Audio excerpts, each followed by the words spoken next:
నేను 5 సంవత్సరాలు పరిపాలన చేశాను అని లెక్కల వారీగా అన్ని వివరంగా చెప్పారు. అయినా సరే నేను చేస్తాను అని చెప్పేసి చంద్రబాబు నాయుడు గారు ప్రజల్ని భ్రమింపచేశారు. ఓట్లు వేశారు. చంద్రబాబు నాయుడు గారు అధికారంలోకి వచ్చారు.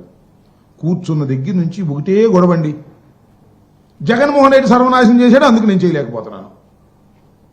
అయ్యా, నేను అడుగుతా ఉన్నా చంద్రబాబు నాయుడు గారు, మీరు ముఖ్యమంత్రి కాకముందు ఈ ఎన్నికల ప్రచారంలో ఏం చెప్పారంటే, మీరు అందరూ ఒకసారి గుర్తుపెట్టుకోండి, జగన్మోహన్ రెడ్డి గారు 14 లక్షల కోట్ల రూపాయలు అప్పు చేశాడు. ఇన్ని 14 లక్షల కోట్ల రూపాయలు అప్పు చేశాడని ఓదర పెట్టాడు. ఎన్నికలు అయిపోయాయి. ఆయన అదృష్టమో రాష్ట్ర ప్రజల దురదృష్టమో కూటమి ప్రభుత్వం అధికారంలోకి వచ్చింది. ఎన్నండి లెక్కలు తేల్చింది మీరు? ఎంత వచ్చాయి? 14 లక్షల కోట్ల రూపాయలు అప్పు చేశారని ప్రచారం చేస్తే లెక్కలేసి రాస్తే 6,46,537 కోట్లు తేల్చారండి ప్రభుత్వం. వారి లెక్కల ప్రకారమే. ఇంకా అవి ఇవి లేనిపోయినాయన్ని కలిపేదో 9 లక్షల కోట్లు అని చెబుతున్నారు. కానీ వాస్తవానికి 6,46,537 కోట్లు మాత్రమే జగన్మోహన్ రెడ్డి గారి కాలం వరకు జరిగినటువంటి అప్పు అని ఖచ్చితంగా బడ్జెట్ పేపర్స్లో తేల్చారు. నేను అడుగుతా ఉన్నా చంద్రబాబు నాయుడు గారు, ఇందాక ఒక మాట అన్నాడు, మేము ఊహించిన దానికన్నా కూడా ఎక్కువగా ఈ రాష్ట్రం నాశనం అయిపోయింది, మేము అది ఊహించలేకపోయాం, అందువల్ల ఇవాళ పథకాలన్నీ అమలు చేయలేకపోతున్నాం అనేటువంటి మాట ఆయన మాట్లాడాడు. ఏమండి, మీరు 14 లక్షల కోట్ల రూపాయలు అప్పు చేశారని ఊహించి చెప్పారే, చివరికి చూస్తే చట్టంలో దాని ప్రకారం చూస్తే కేవలం 6,46,000 కోట్ల రూపాయలు మాత్రమే ఉన్నదే. ఎక్కడండి నాకు తెలియకడుగుతాను చంద్రబాబు నాయుడు గారు, ఊహకు అందకోకుండా జరిగింది. మీరు చేసిన ప్రచారానికన్నా, మీరు ఊహించిన దానికన్నా తక్కువ అప్పులే జగన్మోహన్ రెడ్డి గారు చేశారు. అంతేకాదు, ఈ రిపోర్ట్ ప్రకారం చంద్రబాబు నాయుడు గారు ఏమంటారంటే 2022-23 క్యాపిటల్ ఎక్స్పెండిచర్ జగన్మోహన్ రెడ్డి గారు చేసింది 7,244 కోట్లు. బారోయింగ్ ఎంత? 67,987. ఇది చాలా పూర్, ఇది తప్పు అని ఇందాక చెప్తున్నాడు చంద్రబాబు నాయుడు గారు. క్యాపిటల్ ఎక్స్పెండిచర్ ఏమో 7,244 కోట్ల రూపాయలు, బారోయింగ్ ఏమో 67,985 కోట్ల రూపాయలు బారోయింగ్ చేశారు. క్యాపిటల్ ఎక్స్పెండిచర్ ఇదే కట్ చేశారు జగన్మోహన్ రెడ్డి గారు. ఇది తప్పు, ఇలా చేయటం అన్యాయం, అక్రమం అని చెబుతున్నాడు. నేను అడుగుతా ఉన్నా చంద్రబాబు నాయుడు గారిని సూటిగా సమాధానం. ఎందుకంటే చంద్రబాబు నాయుడు గారు అంత అనుభవం లేదు, ఆయన అంత మేధావిని కాదు, ఆయన లాగా కథలు చెప్పలేను. కానీ నేను అడుగుతా ఉన్నా, 2024-25 చంద్రబాబు నాయుడు గారు అధికారంలోకి వచ్చి కూర్చున్నాడు. ఆయన బారోయింగ్ ఎంతో తెలుసా? అక్కడ మా బారోయింగ్ 67,985 కోట్ల రూపాయలు అయితే ఆయన బారోయింగ్ 73,685 కోట్ల రూపాయలు బారోయింగ్ చేశారు చంద్రబాబు నాయుడు గారు మొదటి సంవత్సరంలోనే.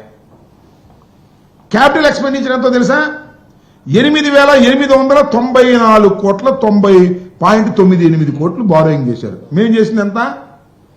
7,244 కోట్లు క్యాపిటల్ ఎక్స్పెండిచర్ చేసి 67,000 కోట్ల 985 కోట్ల రూపాయలు మేము బారో చేస్తే ఆయన 73,635 కోట్ల రూపాయలు బారోయింగ్ చేసి 8,894 కోట్ల రూపాయలు ఆయన ఖర్చు పెట్టాడు. దానికి దీనికి కంపేర్ చేయండి. అదేమో తప్పంట, ఇదేమో రైట్ అంట. చెప్పేవాళ్ళు అమాయకులైతే వినేవాళ్ళు ఇలాగే ఉంటారన్నట్టుగా, వినేవాళ్ళు అమాయకులైతే చెప్పేవాళ్ళు ఈ విధంగా ఉంటారన్నట్టుగా చంద్రబాబు నాయుడు గారు ఈ కథలు చెప్పేటటువంటి ప్రయత్నం చేస్తున్నారు. టోటల్గా పచ్చి అబద్ధాలు చెప్పేటటువంటి కార్యక్రమం చేయటం, దాన్నేమో ప్రజలు నమ్మించాలనేటువంటి ప్రయత్నం. ఆయనకి వంది మాగదు. ఇందాక చూసే ప్రెస్ మీట్లో చంద్రబాబు నాయుడు అన్నీ చెప్పిన తర్వాత జగన్మోహన్ రెడ్డి గారి పరిపాలనలో చాలా విధ్వంసం జరిగిపోయిందని అంటే ఇంకో ఆయన ఎవరో పత్రికా విలేకరు ఆయన అంటున్నాడు, వాళ్ళ బ్యాచే. అంటే కొంతమంది మంచోళ్ళు కూడా ఉన్నారు అనుకోండి, మీరు చెప్పింది చాలా తక్కువ అండి, ఇంకా ఇవి కలిపితే ఇంకా ఎక్కువ అవుద్ది అంటాడు. అంటే విధ్వంసం చాలా ఎక్కువైద్ది అని ఇలాంటి మాటలు మాట్లాడి చంద్రబాబు నాయుడు గారు ప్రజల్ని నమ్మించాలని, ఇచ్చిన వాగ్దానాలను ఎగవేయాలనేటువంటి ప్రయత్నం ఒకటి జరుగుతూ ఉన్నది అనేది ఇవాళ ఆయన మొత్తం ఉపన్యాసం అంతా చూస్తే చాలా క్లియర్గా అర్థమవుతుందని కూడా ఈ సందర్భంగా నేను చెప్పదలుచుకున్నా. అంతేకాదు, మనం చూసినట్లయితే చంద్రబాబు నాయుడు గారు ఈ మధ్యన దావోస్ వెళ్ళారు కదా, దావోస్ వెళ్ళారు, తిరిగి వచ్చేసారు. ఒకళ్ళుగా వెళ్ళింది వాళ్ళ అబ్బాయి ఇండస్ట్రీస్ మినిస్టరు, మళ్ళా నాయుడు గారు కేంద్ర మంత్రి గారు, వంది మాధవ్ అందరూ కలిసి దావోస్ వెళ్ళారు. దావోస్ వెళ్ళంగానే చంద్రబాబు నాయుడు గారు చాలా సీనియర్ మోస్ట్, ఇండస్ట్రీలు అందరికీ కూడా పరిచయాలు ఉన్నాయి, ఆయన అద్భుతమైనటువంటి పెట్టుబడులు తీసుకొచ్చేస్తారు రాష్ట్రానికి అనేటువంటి ఒక ప్రచారం చేసుకున్నారు. వాళ్ళ పేపర్లు ప్రచారం చేసుకున్నారు. చివరికి 2 చేతులు ఊగించుకుంటూ వచ్చారండి. పెట్టుబడులు ఏంటి అంటే జీరో, ఎంఓయూలు జీరో, ఖర్చు చెప్పట్లే ఇంతవరకు. నేను అడిగా మొన్న ట్విట్టర్లో, అయ్యా చంద్రబాబు నాయుడు గారు, దావోసు మీ బృందం వెళ్ళడానికి ఎన్ని కోట్ల రూపాయలు ఖర్చు పెట్టారు చెప్పండి, ఎన్ని పెట్టుబడులు తీసుకొచ్చారు? పెట్టుబడులు 0, ఖర్చు మాత్రం చెప్పరు. నేను అడుగుతా ఉన్నా, ఇవాళ సమాధానం చెప్పండి. ఎన్ని కోట్ల రూపాయలు ఇక్కడ మీరు ఖర్చు పెట్టారు వెళ్ళటానికి రావడానికి? కనీసం దారి ఖర్చులకు పనికొచ్చేటటువంటి ఎంఓఐలైనా చేసుకున్నారా, పెట్టుబడులైనా తీసుకొచ్చారా అంటే చంద్రబాబు నాయుడు గారు జనమంతా ఇలా అంటున్నారని చెప్పేసి ఆయన మన ఎక్కడో ఒక విచిత్రమైన మాట మాట్లాడాడు.